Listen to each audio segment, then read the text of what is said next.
Succession Season 4. Succession follows the Roy family. They own the biggest media and entertainment company in the world. It's run by Logan Roy, who is a father of 4 children, 3 of which are also involved in the running of the company. The very first season and episode of this show started with Logan stepping down from his position as CEO, and his intention was to pass it on to one of his sons called Kendall, who was going to be the new CEO of the company. But Logan abruptly changed his mind in those early episodes of season 1 and decided to carry on being the CEO. Since that pivotal moment, the 3 seasons and this final 4th one have followed the tug of war between Logan and his son Kendall, as well as the other 2 children, Roman and Shiv, as they fuck each other over and battle for the power. I haven't been watching the show from the very moment it came out. I was sort of quite late to it. I started binging through this a couple months ago because I'd heard very good things about it, and I have a lot of trust in any show made by HBO. So essentially I caught up with it, and then I've been watching season 4 episodes as they've released weekly. And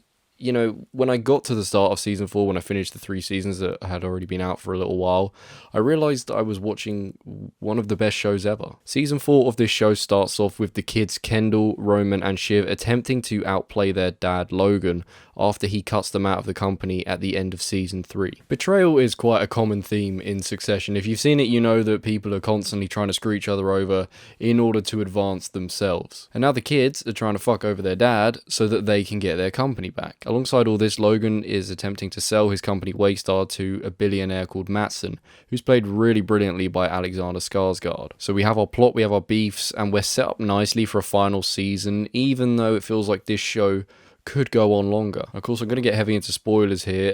This show sucker punches us very early on in episode 3 when Logan Roy is just suddenly killed off. This was a bold move and quite a surprising one early on in the season. Obviously, Logan Roy's health was no, shock. It was always on and off. He was always on the verge of death at many times throughout these 4 seasons. And it was handled in a very unique way here in the show, because it's really a case of one moment he's there and the next moment he isn't. And honestly, for the majority of that episode, I thought he wasn't going to die, because he's actually in the start of the episode quite healthy, and then the next minute, the kids are getting calls that he's collapsed and he's not really breathing properly. So you really think, is this like a lie? Is it a power play? Because these characters are so deceptive and they'll do pretty much anything to win. But Logan Roy does just die in that episode, and I can appreciate why the creator did this way. I kind of read into it afterwards just to try and get a grasp of it, and he really sort of compared it to the fact that it is just a shock. One moment someone can be in your lives and the next moment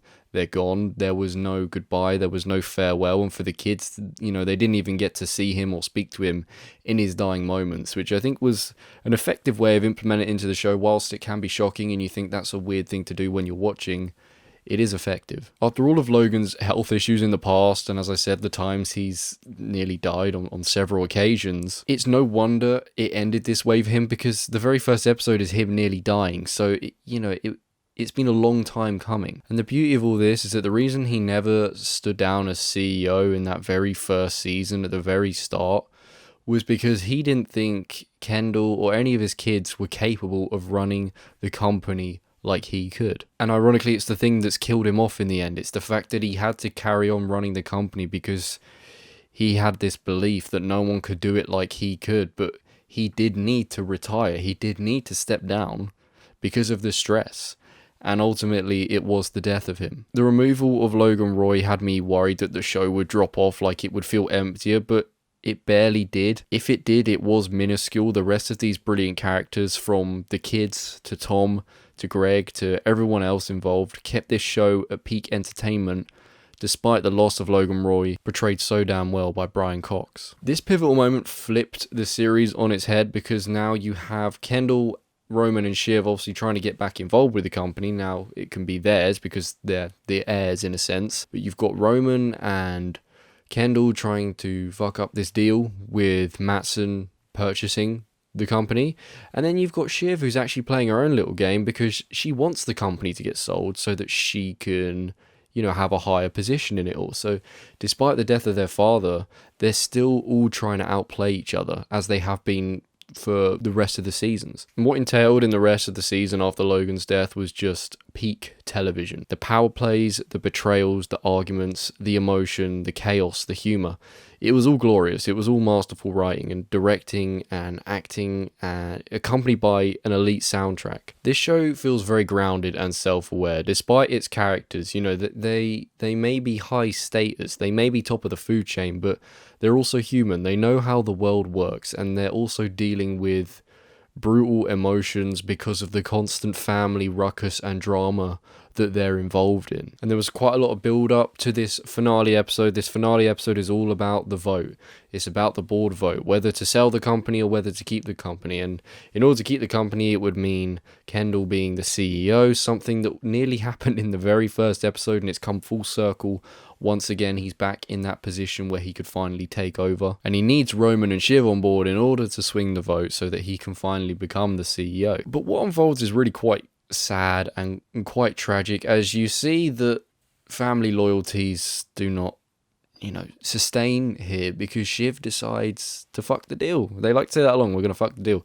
She fucks the deal here by voting against her brothers, but mainly voting against Kendall, who comes out and says some really quite shocking and outrageous things. His reaction to all of this is really quite brutal and sad, because you see this character that I and probably a lot of people have just sort of rooted for from the start, because you feel for Kendall. You want him to succeed, but you can see that he has real issues. Kendall claims that this is the only job he could ever do. He'd only ever be CEO for this company. Everything depends on it. Every time he's been cut out in the past, he's been working back towards being in charge of this company because it's what he wants to do. It's what his father told him from a young age, so he feels like that is his destiny. But in all this chaos, in his reaction, it proves that Kendall could never be his father. It proves that him and no one else could ever be CEO. It was only Logan Roy. Shiv even says that she loves him, but that is not enough to put him in charge, and Roman puts it perfectly when he says, "You're bullshit, we're bullshit." Roman knows no one is capable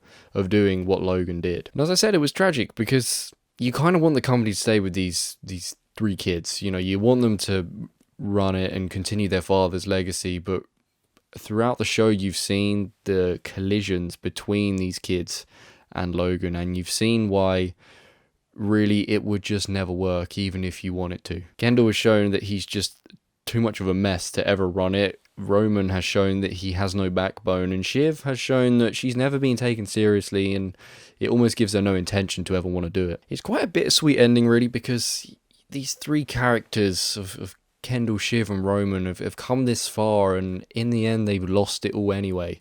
And I think it just goes to show the brutality of, all the times they've screwed each other over. It's all built up to this moment where they just couldn't follow through together. I mean, it seems like Shiv and her husband Tom were possibly scheming to make this whole thing happen. It seems like there was a slight plan going on here as for Shiv to, agree to selling the company, but there's power plays all over this. I suppose I shouldn't have expected a happy ending. You do get this moment in this finale where you feel like it's going to go a certain way, and you see these moments where these siblings are finally just having a laugh and a joke with each other, something we've rarely witnessed, and you just think you're going to get that happy ending. But like I said, this show is very grounded, it's very brutal, and you get an ending that is quite cruel, but you understand it. I think this final season was pretty much perfect. The only bug I kind of have is that I think this show could have gone on longer. I think we could have definitely got at least one more season, if not 2 seasons. I've seen that apparently even the creator thought this show could have gone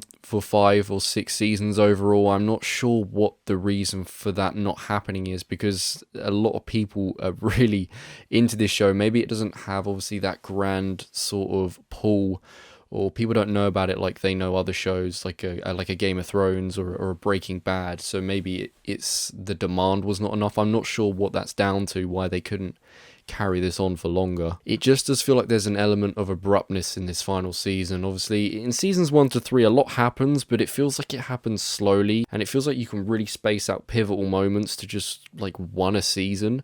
Whereas in this final season, a lot happens. You get Logan Roy dying and the entire company being sold and the kids having nothing left in one season, which it's moving quite quick for what we're used to with a show like Succession. That's not to say season 4 felt rushed. It felt very well paced, and I think based on wrapping up the show in one final season, it couldn't have been done any better. However, I think an extra season or two would have just been ideal and perfect for this show, just to space things out a little bit more. That way you get a little bit more Brian Cox as Logan Roy, because it does feel like we lost him just a tad bit too early. I was definitely not ready to lose that character. I was definitely willing and wanting to see more of him and just see more of this family drama with him involved, but obviously you lose him quite suddenly and then you're just sort of thrown into the end game of this story. Really, my only gripe with this entire show is I just wanted more, and I think a little bit more would have just elevated it slightly. I think it would have taken it just that little bit higher, and I think it was perfect within the 4 seasons. Like, what they did with the 4 seasons was perfect,